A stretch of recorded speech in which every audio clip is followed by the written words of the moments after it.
ফরিদপুরের বিভিন্ন পেঁয়াজের বাজার ঘুরে আমরা যেটি জানতে পেরেছি যে ফরিদপুরে গত 3 দিনে পেঁয়াজের বাজার বৃদ্ধি পেয়েছে, অর্থাৎ পাইকারি পেঁয়াজ বিক্রি হচ্ছে 65 টাকা কেজি এবং যেটা খুচরা বাজারে আমরা সেটি দেখতে পাচ্ছি যে 70 টাকা পর্যন্ত বিক্রি হচ্ছে এবং প্রকারভেদে মানভেদে কোনো কোনো পেঁয়াজ তার থেকে একটু কম আছে, কিন্তু যেটি একটু ভালো মানের পেঁয়াজ সেটি 65 টাকার নিচে পাওয়া যাচ্ছে না। আমরা এর যে মূল্য বৃদ্ধির কারণ সম্পর্কে পেঁয়াজ চাষি এবং পেঁয়াজ বিক্রেতাদের সাথে কথা বললে আমরা যেটি জানতে পেরেছি যে ফরিদপুরে সবচেয়ে বেশি পেঁয়াজ উৎপন্ন হয় ফরিদপুরের সালথা, নগরকান্দা এই দুটি উপজেলা থেকে এবং সেখানে প্রচুর পরিমাণ পেঁয়াজ উৎপন্ন হয়েছে এবং সেগুলো বিক্রির অপেক্ষায় কৃষকের কাছে মজুদ রয়েছে। যেহেতু এখন পাটের মৌসুম, পাট নিয়ে কৃষক ব্যস্ত রয়েছে, যেহেতু পাট একটি পচনশীল জিনিস, যে কারণে তারা পাটের পরিচর্যা করার কারণে পেঁয়াজের দিকে কম মনোযোগ দিচ্ছে এবং তাদের ধারণা করছে যে পেঁয়াজের বাজার যদি আরও বৃদ্ধি পায় কৃষক আরও বেশি মূল্য পাওয়ার আশা আসলে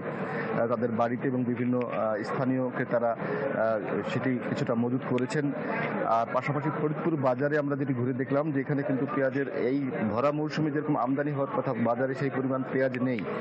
তো ধারণা করা হচ্ছে যে এইভাবে যদি চলতে থাকে তাহলে ব্যবসায়ীরা বলছেন যে যদি এলসি অর্থাৎ ভারতীয় পেঁয়াজ যদি না আসে তাহলে এই পেঁয়াজের দাম 100 টাকা ছাড়িয়ে যেতে পারে। আর যদি ভারতীয় পেঁয়াজ আসে সেক্ষেত্রে যে দেশি উদ্যোক্তা কৃষক তারা কিছুটা ক্ষতির মুখে পড়বেন।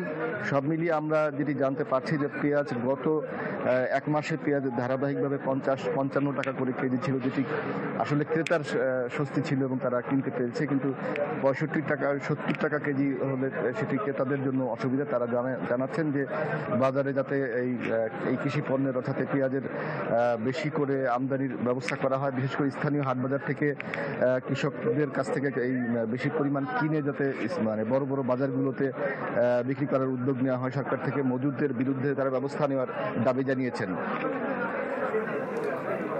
হাসান, আপনাকে ধন্যবাদ। দর্শক, পেঁয়াজ বাজারের সবশেষ পরিস্থিতি জানাতে যুক্ত হয়েছিলেন সহকর্মী হাসানুজ্জামান।